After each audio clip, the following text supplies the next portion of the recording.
Hello students, आज हम start करेंगे इंडिपेंडेंट रेगुलेटरी कमीशन, जिसको शॉर्ट में IRCs कहा जाता है। तो इंडिपेंडेंट रेगुलेटरी कमीशंस है क्या? जैसे हमने डिपार्टमेंट किया, उसके बाद पब्लिक कॉर्पोरेशंस किया और उसके बाद जो थर्ड एजेंसी मानी जाती है वो इंडिपेंडेंट रेगुलेटरी कमीशंस कहा जाता है। जैसे इंडिया में रिजर्व बैंक ऑफ इंडिया है, Security Exchange Board of India है, National Highway Authority of India है। इस तरह बहुत से रेगुलेटरी एजेंसी हैं। वैसे ही जो यूएसए में है इंडिपेंडेंट रेगुलेटरी कमीशन कहा जाता है।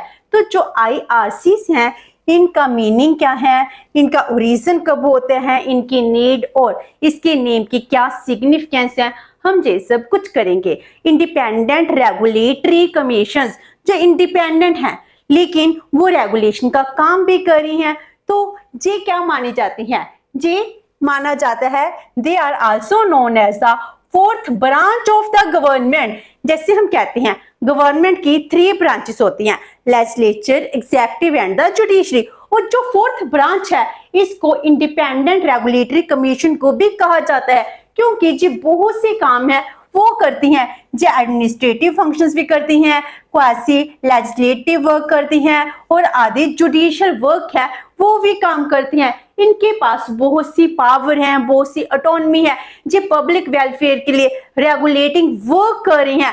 तो इसमें जो गवर्नमेंट के 3 ऑर्गन्स हैं इनके काम है वो काम इंडिपेंडेंट रेगुलेटरी कमीशंस को दिए गए हैं, इसीलिए हम इसको इंडिपेंडेंट रेगुलेटरी कमीशंस कहते हैं। जो इसका ओरिजिन है वो कब होता है? तो इसका ओरिजिन हुआ है in USA when created first interstate regulatory commission इन 1887। तो जिन 19th सेंचुरी में 1887 में यूएसए में इंटरस्टेट रेगुलेटरी कमीशन है, इसको इस्टेब्लिश किया गया है। USA United states of America, जिसमें आज के टाइम में 50 स्टेट्स हैं, जी स्टेट्स मिलकर यूनाइट होकर एक अमेरिका बनाते हैं। तो उनके बिटवीन जो फंक्शंस हैं वो कैसे किया जाए, उनको रेगुलेशन कैसे किया जाए। तो इंटरस्टेट, क्योंकि उनका ट्रेड है इंटरस्टेट ट्रेड, वैसे तो वहां पर एक ही गवर्नमेंट है, तो फेडरल सिस्टम है जैसे इंडिया में है, लेकिन वहां पर डबल कॉन्स्टिट्यूशन है, वहां पर डिवीजन ऑफ सब्जेक्ट्स है। जैसे इंडिया में यूनिटरी सिस्टम के कुछ फीचर्स हैं लेकिन वहां पर प्रिवेल नहीं करती हैं, इसीलिए उनमें रेगुलेशन लगाने के लिए एक इंडिपेंडेंट रेगुलेटरी कमीशन है वो इस्टेब्लिश की गई थी। तो यूएसए में क्या है, प्रेसिडेंशियल फॉर्म ऑफ गवर्नमेंट है, तो पावर्स किसके हाथों में है?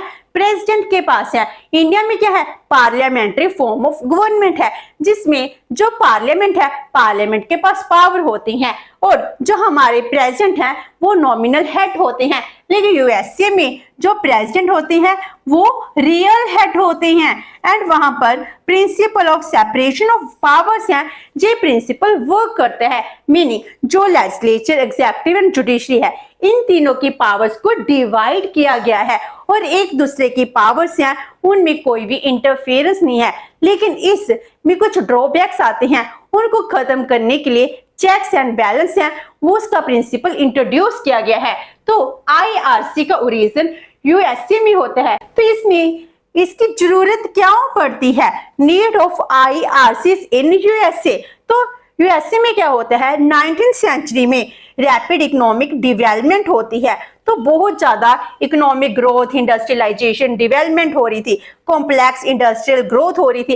इस टाइम जो इंडस्ट्रीज थी, अगर इंडस्ट्रीज एक्सपैंड कर रही हैं तो मोनोपोली भी स्टैब्लिश कर रही हैं, तो अनफेयर कंपटीशन है वो भी इंक्रीज हो रहा था। इसके साथ ही जो पब्लिक है, पब्लिक का वेलफेयर का क्या, वो तो रिड्यूस हो रहा था, इसीलिए पब्लिक का वेलफेयर, पब्लिक के इंटरेस्ट को प्रोटेक्ट करने के लिए हमको एक रेगुलेटिंग एजेंसी की जरूरत थी। तो इसीलिए उन्होंने क्या किया, इंडिपेंडेंट रेगुलेटरी कमीशन है इसको इस्टेब्लिश किया।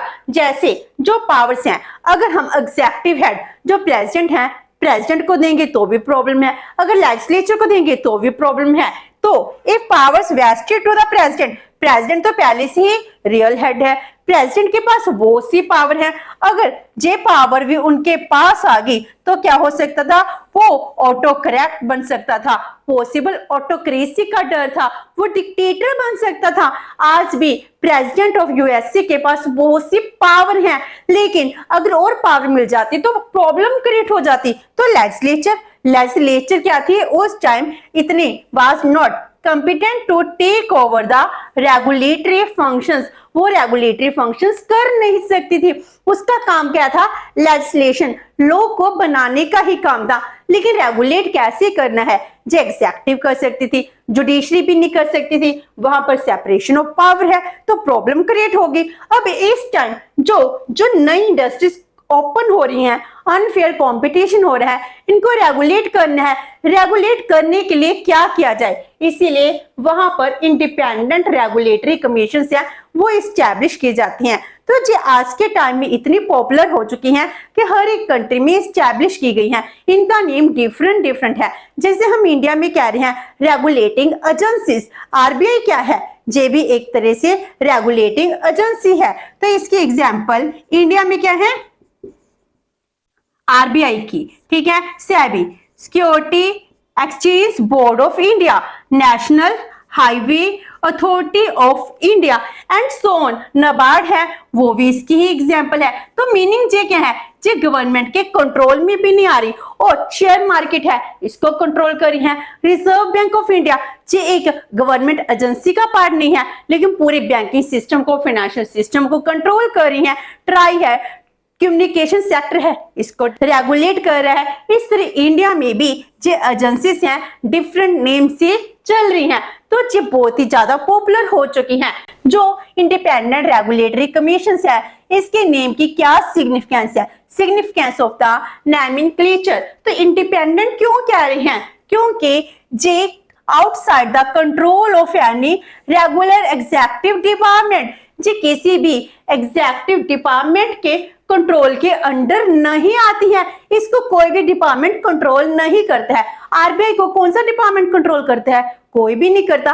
लाइक दिस जो एजेंसीज है, इनको कोई भी कंट्रोल नहीं कर रहा, इसीलिए कई बार इसको हेडलेस कमीशंस भी कहा जाता है। इनका कोई हेड नहीं है, इनके पास कंसिडरेबल ऑटोनॉमी है, इंडिपेंडेंस है, इसीलिए इसको इंडिपेंडेंट रेगुलेटरी कमीशंस कहा जाता है।